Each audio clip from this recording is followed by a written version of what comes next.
माँ बनने का एहसास किसी भी महिला के लिए खास होता है, लेकिन कभी कुछ कॉम्प्लिकेशन होती है जिसके चलते वो माँ नहीं बन पाती हैं। उसमें से एक बांझपन। कुछ समय पहले की अगर बात करें तो अगर कोई महिला माँ नहीं बन पाती हैं तो उनके लिए काफ़ी समस्या उत्पन्न होती थी, लेकिन आज के समय में आ गया है टेस्ट ट्यूब बेबी या IVF।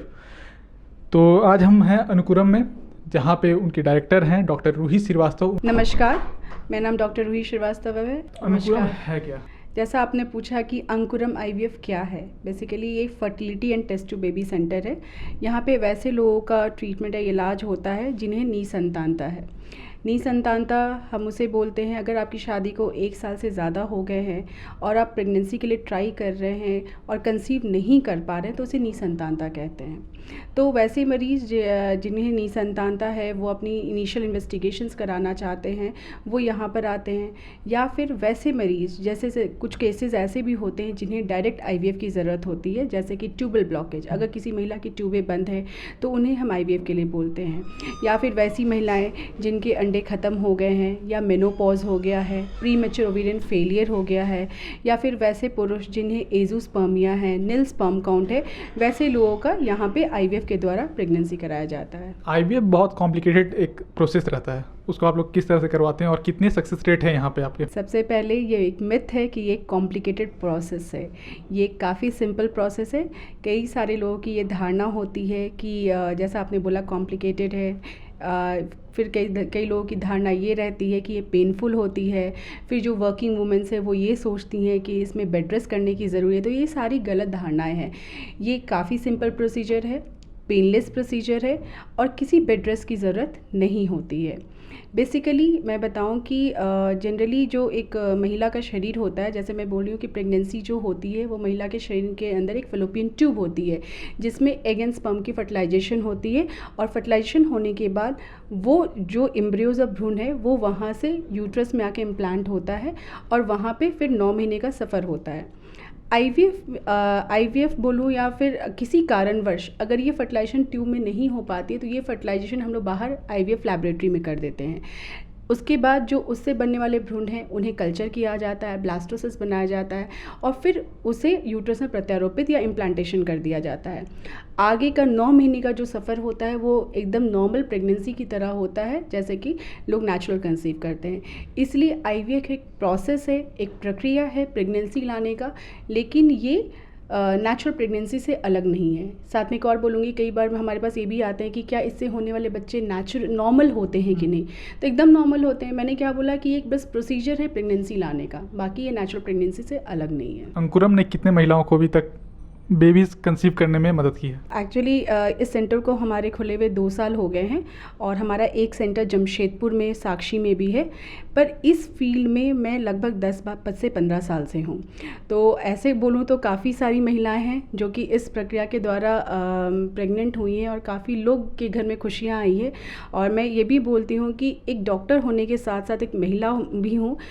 अगर कोई महिला किसी कारणवश माँ नहीं बन पाती है तो उसका जो जीवन होता है वो काफ़ी ज़्यादा क्या बोलूँ ख़राब होता है, क्योंकि हमारा जो समाज है वो हर चीज़ के लिए एक औरत को ही ज़िम्मेदार मानता है। हमारे पास कितनी महिलाएं आती हैं कि मैम अगर एक बच्चा हो जाए तो मेरा जीवन बच जाए, मेरे पति मुझे नहीं तो घर से निकाल देंगे। तो हमने कई सारी महिलाओं का, मुझे सच बोलूं कि जब ऐसी महिलाएं प्रेग्नेंट होती है, कंसीव होती है, तो हमें जो खुशी होती है किसी का घर टूटने से हमें बचा लिया है। तो काफ़ी लोग हैं जो इस प्रक्रिया के द्वारा मतलब उन्हें उनका घर टूटने से बचा है। बस एक ही संदेश देना चाहूँगी आप लोगों से कि IVF को लोग काफ़ी सोचते हैं कि एक और इम्पॉर्टेंट कि खर्चीला है, बहुत खर्च होता है, इस चक्कर में वो ये ट्रीटमेंट नहीं करा पाते हैं। लेकिन मेरे पास कई लोग 10 साल, 15 साल, 20 साल लोग इलाज बाहर कराते हैं, थोड़े पैसे करके वो देते रहते हैं। अब उन सबको अगर जोड़ लूँ तो पता चलता है 3 से 4 IVF का वो खर्चा ऑलरेडी कर चुके हैं। IVF उतना भी खर्चीला नहीं है जितना कि लोग समझ सकते हैं। एक आम इंसान भी इस ट्रीटमेंट को आराम से करवा सकता है। फेस्टिव सीजन चल रहा है, हम ऐसा तो नहीं बोलेंगे क्योंकि क्लोथ्स वगैरह सब चल रहे हैं, लेकिन यहाँ पे कुछ भी ऑफर्स वगैरह भी सुनने में आज चल रहा है, उसके बारे में कुछ बताएंगे? ऑफ़र शब्द तो बहुत अच्छा नहीं लगता है बोलने में, लेकिन ये चीज़ें हमें इसलिए लानी पड़ती हैं क्योंकि मैंने क्या बोला कि बहुत सारे लोगों को लगता है ये काफ़ी खर्चीला है। उन्हें लगता है कि अगर मेरा IVF फेल हो गया तो क्या होगा। बल्कि मैं जैसा आपने पहले सवाल में पूछा कि सक्सेस रेट क्या है, तो सक्सेस रेट मेरा लगभग 80 to 90% सक्सेस है। तो अगर मैं ये किसी को बोलती हूँ कि अगर आप एक IVF कराएंगे, अगर आपको कुछ किसी कारणवश नहीं होता है तो आपका सेकेंड IVF उसी कॉस्ट में किया जाएगा। तो उससे क्या होता है कि लोगों को एक हिम्मत मिलती है कि नहीं, अगर इन केस कुछ ऐसा हुआ तो मेरे पास एक बैकअप है जिसकी वजह से मैं सेकंड भी कर सकता हूँ। लेकिन मैं बोलती हूँ कि 90% लोग मेरे फर्स्ट चांस में ही प्रेग्नेंट हो जाते हैं। कुछ 10% लोग होते हैं जिनमें कारण कुछ और होती है कंसीव नहीं होने के। तो इसलिए मुझे ये लाना पड़ा ताकि लोग सामने आए और इस ट्रीटमेंट को खर्च की वजह से ना करवाएं। अंकुरम नाम में ही अपने आप में खास है, दूसरे IVF से ये कैसे डिफरेंट है? दूसरे IVF तो नहीं पता, लेकिन बस ये बताऊंगी मेरे IVF सेंटर में क्या खासियत है वो मैं बताऊंगी कि यहाँ पे मैं एक क्या बोली कि मैं एक गायनेकोलॉजिस्ट, एक इनफर्टिलिटी स्पेशलिस्ट और साथ में एक महिला हूँ। मुझे जब इन तीनों का कॉम्बिनेशन मिलता है तो एक डॉक्टर अपना जी जान लगा देता है उस महिला के रिज़ल्ट लाने में। पहली तो चीज़ यहाँ पर है। दूसरी चीज़, अगर टेक्नोलॉजी के बारे में बात करूँ तो हमारे यहाँ जो टेक्नोलॉजी है वो काफ़ी बहुत अच्छी है। जैसे लेज़र सिस्टर हैचिंग की टेक्निक्स जो है, ब्लास्टोसिस्ट टेक्निक्स जो है, जो हम लोग सेमी एनालिसिस करते हैं वह कासा टेक्निक के द्वारा करते हैं जिसका कि कंप्यूटर असिस्टेड सेमी एनालिसिस होती है। तो ये सारी हाई टेक्नोलॉजी है जो आपके मेट्रो सिटीज़ में हुआ करती हैं। तो ये भी बोलूँगी कि पहले के ज़माने में या आज से 1 साल पहले भी या बहुत लोगों को जानकारी इस बात की नहीं है, अभी भी मेट्रो सिटीज़ की तरफ जाते हैं। लेकिन मेट्रो सिटीज़ ना जाके आपके अपने झारखंड में सारी ट्रीटमेंट और सारी सुविधाएँ उपलब्ध हैं, और बल्कि एक ही कहूँगी कि वहाँ से बेहतर ट्रीटमेंट और इलाज यहाँ पर हो रहा है। अंकुरम के लिए फ्यूचर प्लान क्या है आपका? अभी तो हमने एक सेंटर जमशेदपुर में खोला, और वो भी रीज़न पेशेंट की तरफ से ही हमारा एक रिक्वेस्ट था कि आप एक सेंटर जमशेदपुर में लाएं, क्योंकि बहुत सारे पेशेंट्स हैं जो जमशेदपुर से यहाँ तक नहीं आ पाते हैं, और अगर आप आएंगे तो उनकी जीवन में भी खुशियाँ आएंगी।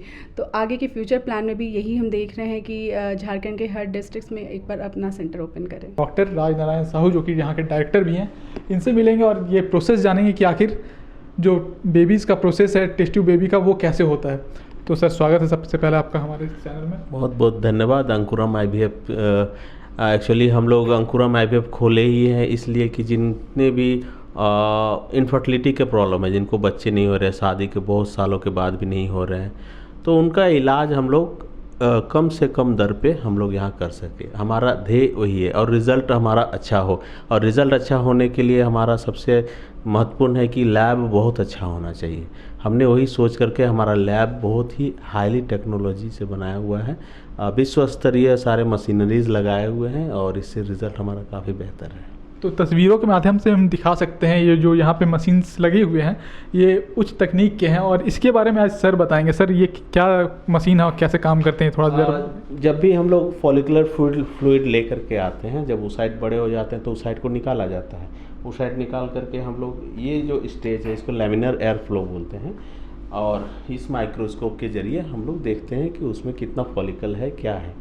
फॉलिकल को निकालने के बाद उसे डेनरेशन करने के बाद हम लोग उसको उसके हस्बैंड के स्पर्म को लिया जाता है, हस्बैंड के स्पर्म को वॉश किया जाता है। वॉश करने के बाद उसमें से जो बेस्ट स्पर्म है उसको हम लोग खोजते हैं। तो उसके लिए ये प्रोसेस किया जाता है, इसको ICSI बोलते हैं, इंट्रासाइटोप्लाज्मिक स्पर्म इंजेक्शन। इसको माइक्रो मैनिपुलेटर भी बोला जाता है। इसके जरिए हम बेस्ट स्पर्म चूज़ करते हैं। उसको चूज़ करके एक होल्डिंग होता है जिससे हम लोग oocyte को होल्ड करते हैं और बेस्ट स्पर्म को उसके अंदर इंजेक्ट करते हैं, इसीलिए इसको इंट्रासाइटोप्लाज्मिक स्पर्म इंजेक्शन बोला जाता है। यहाँ पर फर्टिलाइजेशन की प्रक्रिया यहीं से स्टार्ट हो जाती है। वंस यहाँ पर फर्टिलाइजेशन हमने स्टार्ट कर दिया, उसके बाद इसको इंक्यूबेट करने की ज़रूरत होती है। ये हमारे ट्रिपल गैस इंक्यूबेटर्स हैं, बेंचटॉप इंक्यूबेटर भी बोलते हैं। इसमें ऐसा एनवायरनमेंट क्रिएट किया हुआ है जो फैलोपियन ट्यूब को मिमिक करता है, क्योंकि फर्टिलाइजेशन वहीं पर होती है, तो इसीलिए उसी को मिमिक करके ये बनाया गया है। और इसमें ट्रिपल गैस इंक्यूबेटर बोलते हैं। इसमें CO2, नाइट्रोजन और ऑक्सीजन की मात्रा सही दी गई है ताकि यहाँ पर ग्रोथ हो सके। हम लोग इसमें 5 दिन मीडिया में रख करके 5 दिन हम लोग 5 से 6 दिन इसको कल्चर करते हैं। कल्चर करके जो भी भ्रूण बनता है, भ्रूण को हम लोग फ्रीज करके लिक्विड नाइट्रोजन में लगभग -196 डिग्री सेल्सियस में उसको फ्रीज करके रखते हैं। एक बार यूट्रस तैयार हो जाती है, यूट्रस जब तैयार हो जाती है तो फिर हमें उस फ्रिज से, क्रायो फ्रिज से निकाल करके हम लोग पुनः उसे यूट्रस में डाल देते हैं, जो कि फिर बच्चे वहाँ चिपक जाते हैं। तो ये एक सीधा साधा मतलब बहुत डिटेल तो नहीं, लेकिन सीधा बहुत ही ब्रीफ में बताया कि आईवीएफ इस तरह से होती है। कितना समय लगता है सर इसमें? इस प्रोसेस में अगर यदि हम शुरू से अंत तक देखें तो 2 महीने के अंदर में प्रेगनेंसी आ जाती है, 2 महीने के अंदर। 2 महीने। और इसमें जो यंग लोग हैं उसमें बोला जाता है कि बहुत पेन होता है। पेन के बारे में मैडम ने बताया कि पेन नहीं है, उसके बारे में ज़्यादा जानना चाहिए। ऑब्वियसली इसमें कोई पेन नहीं है, ये बहुत ही सिंपल प्रक्रिया। मैंने बताया कि ये फॉलिकुलर जो प्रक्रिया ट्यूब में होनी चाहिए थी, वो प्रक्रिया हम इस लैब में करते हैं। बस वही प्रक्रिया को करने के लिए हम एक बार अंडे निकालते हैं, एक बार बेहोश किया जाता है, और कोई ऐसे मतलब दर्द वाली कोई बात नहीं है। एक बार एम्ब्रियो डाल दिए, एम्ब्रियो नॉर्मली भी जैसे बच्चे होते हैं वैसे ही है। एम्ब्रियो डालने के बाद आप नॉर्मली रह सकते हैं, बेड रेस्ट की कोई आवश्यकता नहीं है, आराम से रहिए। 15 दिन के बाद आपको रिजल्ट मिल जाते हैं। तो ये उच्च तकनीकी जो सारे संसाधन है उसके साथ यहाँ पे काम किया जाता है। तो अंकुरम आइए और यहाँ पे अपने बेबी को कंसीव करने में अगर दिक्कत है तो यहाँ पे आप आके कर सकते हैं। यहाँ पे सारे हाई टेक्नोलॉजी जो इक्विपमेंट है, सारे डॉक्टर्स जो हैं वो आप देख ही सकते हैं, सारे वेल एजुकेटेड, और यहाँ का सक्सेस रेट भी 90 से 95% है। तो फिलहाल इस खबर में इतना ही, देखते रहें लगातार। लाइव लगातार के वीडियो को लाइक करें, सब्सक्राइब करें और बेल आइकन को दबाना न भूलें।